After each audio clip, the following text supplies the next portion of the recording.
est-ce que je vous ai déjà dit que j'adore Pokémon? Parce que j'adore vraiment Pokémon. Mais pour être honnête, j'ai même pas joué à tant de jeux que ça, et c'est pour ça que je me considère pas comme un super dresseur. J'ai tendance à préférer les Pokémon mignons aux plus forts. Mais même si je n'ai pas beaucoup joué à Pokémon, j'ai lu trop de Pokémon. J'ai toujours aimé aller en ligne pour lire des faits intéressants sur les jeux, donc je pense que je connais pas mal de théories. Je sais ce que c'est les quadrilles, je sais que le Pokérus c'est une maladie ultra rare qui rend les Pokémon plus forts. Je sais que la chance de trouver sur un shiny sauvage c'est genre 1 sur 4000. Et je sais aussi ce que c'est un Pokémon Nuzlocke. Pour ceux qui connaissent pas, un Nuzlocke c'est quand vous jouez à Pokémon avec des règles auto-imposées pour rendre le jeu plus difficile. Les règles varient considérablement, mais les 3 plus courantes sont: tu peux capturer seulement le premier Pokémon que tu croises dans chaque zone, peu importe lequel. Tu dois donner un petit nom à tous tes Pokémon pour créer un lien plus fort avec eux, et tout ça. Et si l'un de tes Pokémon se fait mettre KO, ben il est considéré comme mort, et t'as plus le droit de l'utiliser. J'avais jamais osé tenter un Nuzlocke parce que, comme j'ai dit, je me considère pas comme un super dresseur. Mais en m'inspirant de ceux qui l'ont fait avant moi, j'ai décidé de me lancer. Alors voilà, sans plus attendre, mon tout premier Nuzlocke animé. Il était super tôt, mais je me suis réveillé de bonne humeur, c'était mon premier jour d'école. Je suis descendu et j'ai trouvé ma mère en train de parler avec le directeur Clavel, qui venait me dire mon tout premier. Tu veux un combat Pokémon? Avec le directeur, il y avait aussi Menzi, préfète et championne Pokémon super expérimentée. Mais de quoi tu parles? J'ai même pas de Pokémon. Et là, le directeur me sort 3 options. Un crocodébile, un chat accro aux substances douteuses, et un canard narcissique. Le chat me fait de l'œil, mais je veux le canard. Je l'ai appelé Donaldo. Ok, moi je veux celui-là. On fait un combat. Mon coiffeton, type eau, contre ton croco de feu, comme tu veux, championne. Après l'avoir battu, évidemment, et avoir dit au revoir à ma chère maman, on est parti vers la route de Kuchalaga pour rejoindre l'académie. Là, j'ai capturé mon tout premier Pokémon, un gourmelet que j'ai appelé Lardon, et d'un coup, on entend un gros boom au fond d'une falaise. Menzi me dit que c'est peut-être un Pokémon légendaire super puissant, alors elle décide de m'embarquer, moi, le total débutant. En bas, tombe sur un gros Pokémon violet qui avait l'air blessé. Je lui ai filé mon sandwich, et il s'est transformé en espèce de moto. Mais qu'est-ce qu'ils ont foutu dans ce sandwich? Et là, il y a un gars qui débarque, il s'appelle Pepper apparemment, et il me sort que ce Pokémon s'appelle Miraidon, que c'est le sien, qu'il sert à rien parce qu'il peut même pas se battre, et qu'il me le donne si je veux. Je suis profondément offensé, mais je vais le prendre. On a pris la route 1 pour retourner vers l'école, et Lardon m'a aidé à capturer un granivole. Je l'ai appelé Tuna.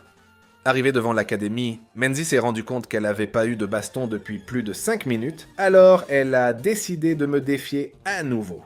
Donaldo a vaincu son Chochodile à nouveau, sans aucun problème, mais après, elle a sorti une espèce de souris qui s'est transformée en Super Saiyan électrique. Attends, c'est légal ça? Mais j'avais Lardon, et je me suis dit qu'on allait Dude, eso es super trampa, Hijo de la... No manches, me van a matar a Tocino. Me mataron a Tocino. Ok. Es posible que aquí se termine todo. No lo sé. C'était déjà bien relou de perdre un Pokémon si tôt, mais en plus, envoyer Donaldo aurait été du suicide. Donc il restait que Tuna et moi contre ce truc. C'était très difficile, dès qu'elle est sortie, Tuna s'est fait paralyser. Et genre, vraiment paralysée. Tuna, ¿por qué me estás haciendo esto?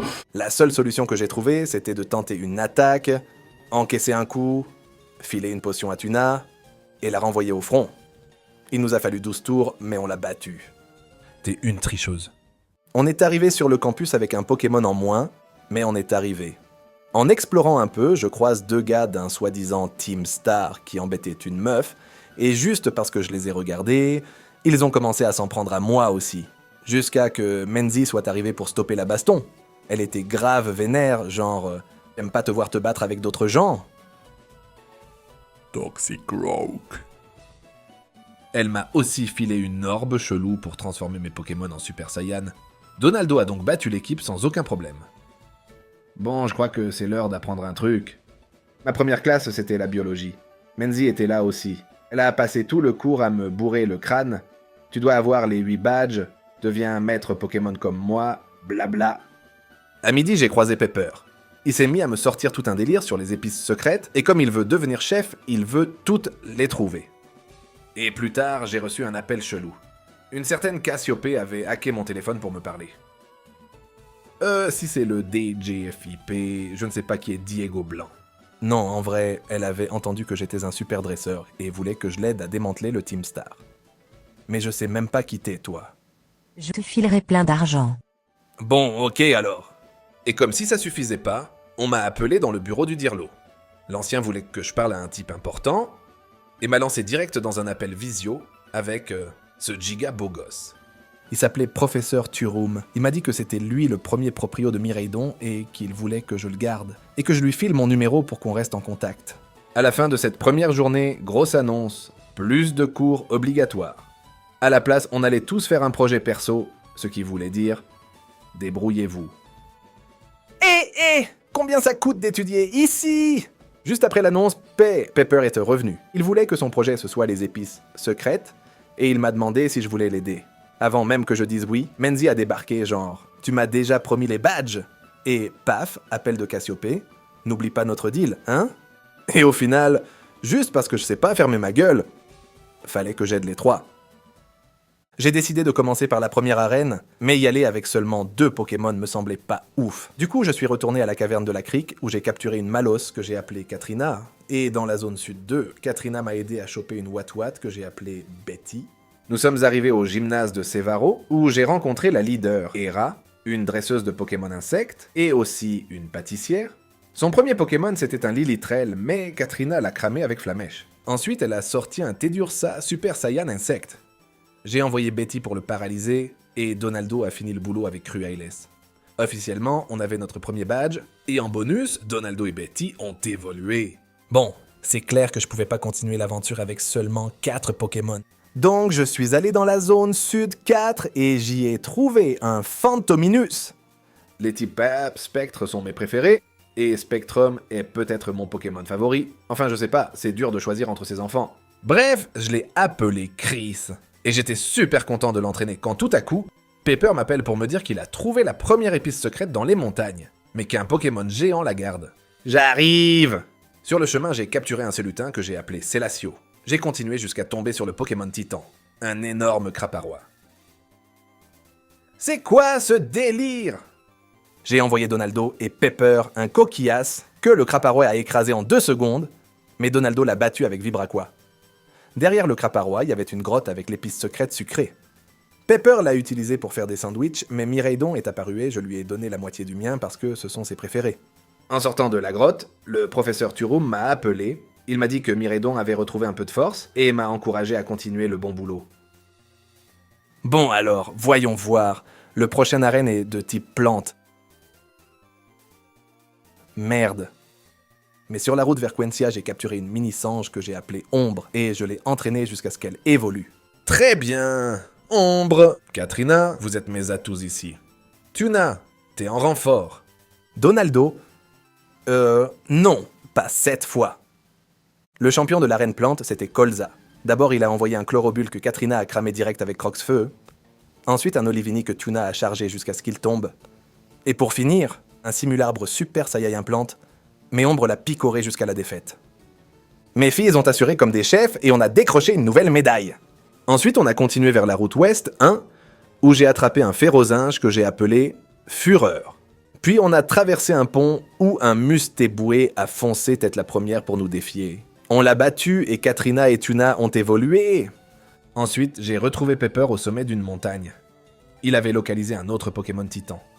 Un énorme Lestonbail. Mais j'étais pas inquiet. J'avais Betty. Elle l'a électrocuté avec un tonnerre. Poulet frit à la Kentucky ou quoi? Pepper a utilisé l'épice secrète amère pour faire plein de sandwichs. Miraidon a essayé d'en piquer un, mais Pepper lui a crié dessus et s'est énervé. Eh, parle pas comme ça à Miraidon, d'accord? Écoute Blanc, faut que je sois honnête avec toi. Tout ça, je le fais pour sauver mon chien. Il s'appelle Dogrino, c'est mon pote depuis toujours. Il a été gravement blessé quand on est allé au cratère de Paldea. J'ai tout essayé, les centres Pokémon, les recherches, rien. Puis j'ai découvert la légende des épices secrètes et leur pouvoir de guérison. C'est mon meilleur ami. Il compte plus que tout, et je ferai n'importe quoi pour le sauver. Tu comprends? Oui, un petit peu. Et toi, tu voulais manger son sandwich? Après que Pepper lui ait donné l'épice, Dogrino a ouvert les yeux. C'est la première fois qu'il ouvre les yeux depuis longtemps. Quelle chance d'être là pour voir ce moment. Ouais, quelle chance. Après toute cette émotion, je dois dire que mon opinion sur Pepper a vraiment changé. Ça m'a fait apprécier encore plus le voyage et les Pokémon qui m'accompagnent.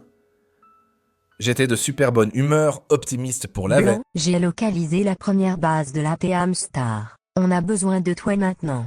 Ah, j'arrive.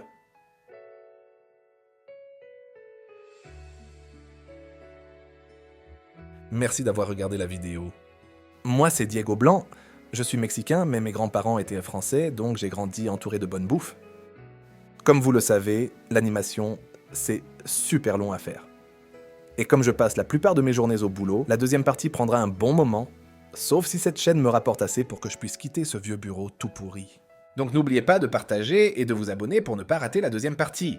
En attendant, je vais publier ces petites fiches avec des infos sur le jeu que j'afficherai sur mes réseaux, histoire de rendre l'attente un peu plus sympa. Vous trouverez tous les liens dans la description. Et voilà. Si vous êtes resté jusqu'à la fin, un grand merci. J'espère vous revoir très bientôt.